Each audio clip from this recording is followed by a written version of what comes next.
Uma pessoa morreu e outras 8 foram internadas ao sofrer intoxicação por metanol depois do consumo de bebida alcoólica adulterada nos últimos 18 dias no estado de São Paulo. O repórter Matheus Dias traz as últimas informações. Os casos são de quais cidades, Matheus? Boa noite para você, bem-vindo e bom trabalho.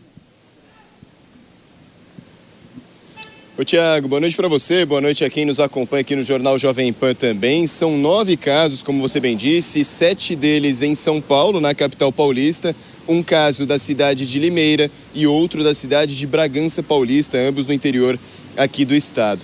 Esses casos, então, aconteceram todos desde o início de setembro. Foi um pequeno recorte ali do dia 1º de setembro até o dia 18 de setembro, em que algumas internações foram causadas por intoxicação por metanol, uma substância extremamente nociva e que estava contaminando bebidas que foram ingeridas por essas pessoas, bebidas, segundo investigação e segundo suspeita, adulteradas ou até falsificadas, né, Tiago? Esses casos começaram, então, no dia 1º de setembro, quando 4 pessoas foram internadas. Essas 4 pessoas estavam em uma festa universitária aqui na capital paulista, juntas, as 4 internadas por intoxicação. 3 delas receberam alta, mas um homem de 27 anos continua internado até hoje e, segundo informações, em estado grave. Depois, no dia 17 de setembro, mais 2 homens internados. Um homem de 62 anos, esse que foi internado depois de comprar bebidas em um site paralelo de vendas de alcoólicos, ali venda de bebidas alcoólicas destiladas. Este foi internado. E um outro homem, esse de 50 anos, que foi internado também no dia 17 de setembro. E o quadro se desenvolveu até o óbito que foi confirmado hoje, né, Tiago? Este homem de 50 anos. Além disso, no dia 18, mais 2 internações. Um homem de 35 anos internado depois de consumir vodka em um bar na capital paulista.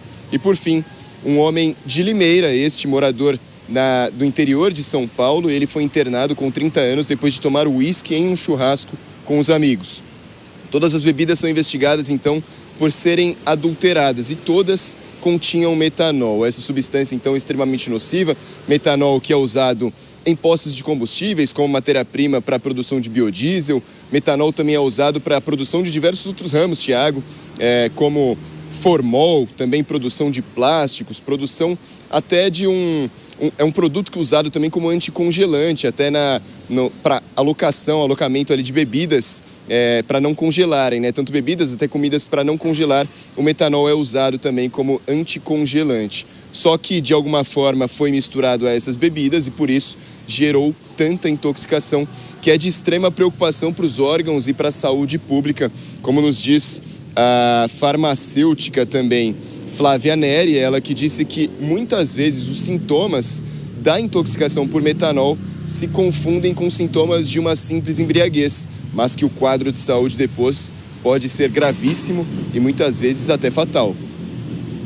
Uma contaminação como essa, ela é muito grave, porque geralmente são pessoas que elas estão consumindo um produto alcoólico em que os sintomas podem ser confundidos com um efeito embriagante.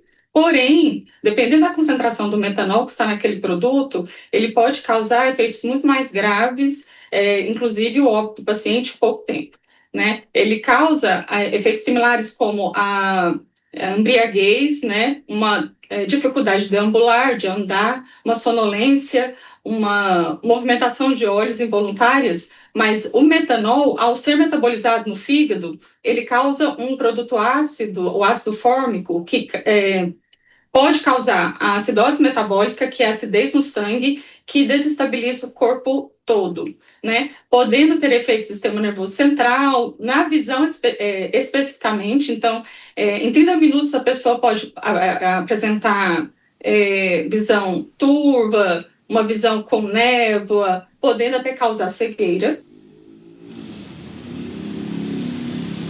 A Secretaria Nacional de Políticas sobre Drogas e Gestão de Ativos vê o caso como muita preocupação e extrema urgência da saúde pública atender a todos esses casos o mais rápido possível, porque intoxicações como essa podem gerar quadros epidêmicos em uma específica região, como aconteceu em 2020 em Belo Horizonte, capital de Minas Gerais, quando 10 pessoas morreram de um quadro de intoxicação grave por conta de uma cerveja que tinha sido intoxicada na época, uma cerveja que tinha sido contaminada por um vazamento do tanque, isso em 2020. Agora, a Secretaria de Saúde, também a Vigilância Sanitária, eles vêm com extrema preocupação, porque muitos dos casos também podem ser subnotificados, né, Tiago? A gente tem agora 9 casos de internação, um caso já de morte, esse recorte todo de setembro, mas muitos casos também podem ter sido outras vítimas internadas, outras pessoas podem ter tido sintomas parecidos e esses casos não chegaram às entidades competentes e por isso pode ser sim subnotificado esse quadro. Por isso é de extrema importância ter essa investigação o mais rápido possível, viu, Tiago? Daí fica aqui o alerta. O Matheus Dias volta daqui a pouquinho na programação da Jovem Pan. A gente continua falando sobre esse assunto. O nosso entrevistado agora é o vice-coordenador do Grupo de Trabalho de Toxicologia do Conselho Regional de Farmácia aqui de São Paulo, André Ribeiro. Doutor André, como vai? Muito obrigado por atender a Jovem Pan. Bem-vindo. Boa noite para o senhor. Boa noite, Tiago. Boa noite a todos que nos escutam. Doutor, é claro que a gente tem que prestar um serviço para a comunidade, para quem nos acompanha, mas não queremos, claro, provocar qualquer tipo de alarde. Agora, qual é o alerta que deve ser feito num momento como esse? Porque os casos estão aparecendo e de que forma é possível contornar esse problema? Porque, como o nosso repórter falou, tem muito caso talvez subnotificado, pessoas que se sentem mal, mas nem mesmo sabem o que teria provocado, né, doutor? Sim, Tiago. É uma situação bem preocupante porque o metanol, as propriedades organolépticas, né, sabor, cor do metanol, são muito semelhantes ao álcool comum das bebidas, principalmente as bebidas destiladas. Então, para um olho destreinado, um olfato destreinado, ele é facilmente confundido com o etanol. E até o próprio sabor dele é muito semelhante ao etanol, perdão. No caso de um aviso, seria principalmente as pessoas que vão consumir esse tipo de bebida e em locais que já tem alguma tradição, onde a pessoa conhece, e sempre desconfiar do preço da bebida, porque muitas vezes o metanol ele é utilizado justamente para baratear ou até mesmo potencializar o teor alcoólico de algumas bebidas. Então, nesse caso, uma informação importante que deve ser levada ao ar é que, às vezes, as pessoas entram em contato com o metanol, sentem os efeitos semelhantes à embriaguez, só que alguns efeitos da intoxicação por metanol podem ocorrer até 48 horas após a ingesta. Ou seja, às vezes as pessoas entram em contato e vão ter um efeito semelhante a uma embriaguez, ou até mesmo náusea, vômito, ou até uma visão um pouco turva, 48 horas após o consumo. Então, nesse caso, é muito importante onde a pessoa notou esse tipo de efeito e buscar ajuda em alguma unidade de saúde. E nesse caso, da fiscalização é extremamente importante. Falou sobre a procedência, né? Mas eu pergunto para o senhor o seguinte: qual é o objetivo? O senhor falou, claro, também do preço da bebida, se é uma bebida com preço muito mais baixo do que o normal, mas essa adulteração tem qual motivo? Por que não se usa o álcool normal? Porque a gente sabe, por exemplo, muitas cervejarias artesanais, né, que crescem cada vez mais, de que forma esse produto vem sendo usado, o metanol vem sendo usado para isso. Não é autorizado a utilização em qualquer tipo de porcentagem do metanol em bebidas, né?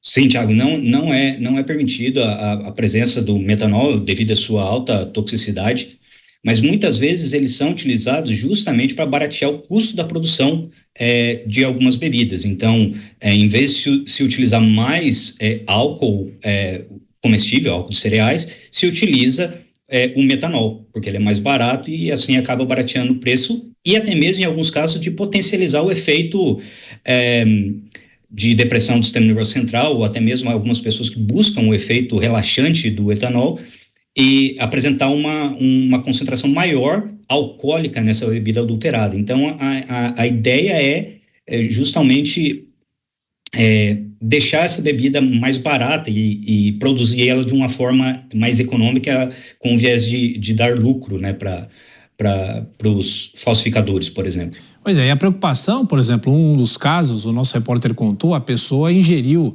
essa bebida em um bar. Ou seja, você não sabe a procedência. Muitas vezes você compra de alguém que você imagina que essa pessoa vende mais barato, talvez você possa assumir o risco, mas se você vai num bar e ingere essa bebida e não tem qualquer tipo de ideia da procedência, isso pode causar um dano muito grave, né, doutor? Sim, pode sim. Esse é um dos fatores mais importantes para se destacar, porque, de fato, a forma como você relatou é muito comum. Você vai a um bar e você faz o pedido de uma bebida, você não sabe a procedência, você confia naquele bar onde você está consumindo.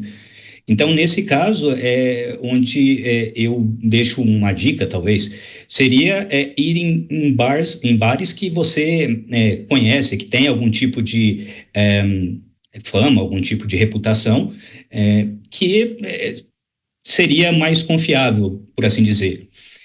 E aquelas pessoas que acabam comprando algumas bebidas de algum particular ou de algum local que você não conhece, sempre verificar a questão do valor, a questão se a garrafa tem os lacres, se você conhece aquela bebida, se conhece a embalagem, sempre observar isso.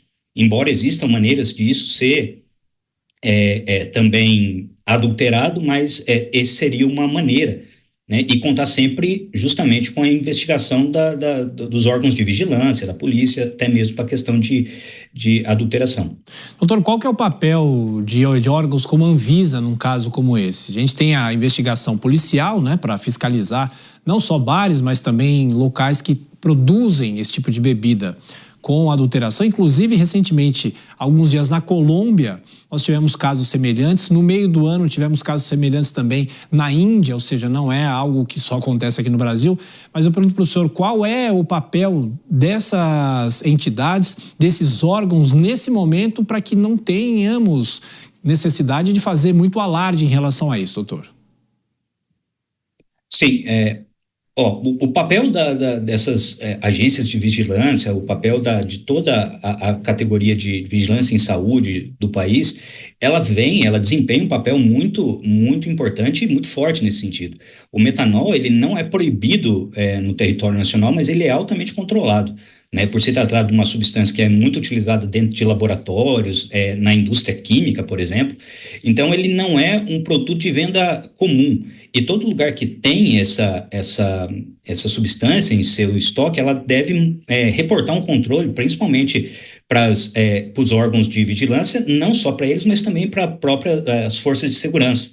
Alguns laboratórios utilizam litros e litros de metanol em pesquisas, até como um solvente de limpeza de equipamentos, e esse metanol ele é altamente controlado. Então, existe toda uma cadeia de recebimento desse produto em laboratórios, e o descarte dele também é controlado. Então, ele é uma substância altamente controlada. Entretanto, existem, às vezes, pessoas que fazem mau uso, às vezes, ou até mesmo existem roubos de carga. Então, nesse ponto, nós precisamos tanto da vigilância em saúde, de verificar se há uma rastreabilidade da compra, da aquisição desse solvente, né, nas empresas, e observar também dentro dos bares e locais de alimentação se existe todo o rastreamento da compra das bebidas, porque uma vez que existe uma nota, a probabilidade de se falsificar é um pouco menor. Então, nesse caso, as vigilâncias em saúde têm esse papel importantíssimo de vigiar de regulamentar e fiscalizar toda essa cadeia para proteger o consumidor. Além disso, nós temos do outro lado as forças de segurança que podem e que fiscalizam toda a distribuição, descarte e uso do metanol em si. Perfeito. Doutor André Ribeiro, que é toxicologista, que coordena um grupo de trabalho no Conselho Regional de Farmácia aqui de São Paulo, estamos atentos a esses casos. Muito obrigado, doutor. Bom fim de semana. Até a próxima. Obrigado, Thiago. Até mais. Boa noite.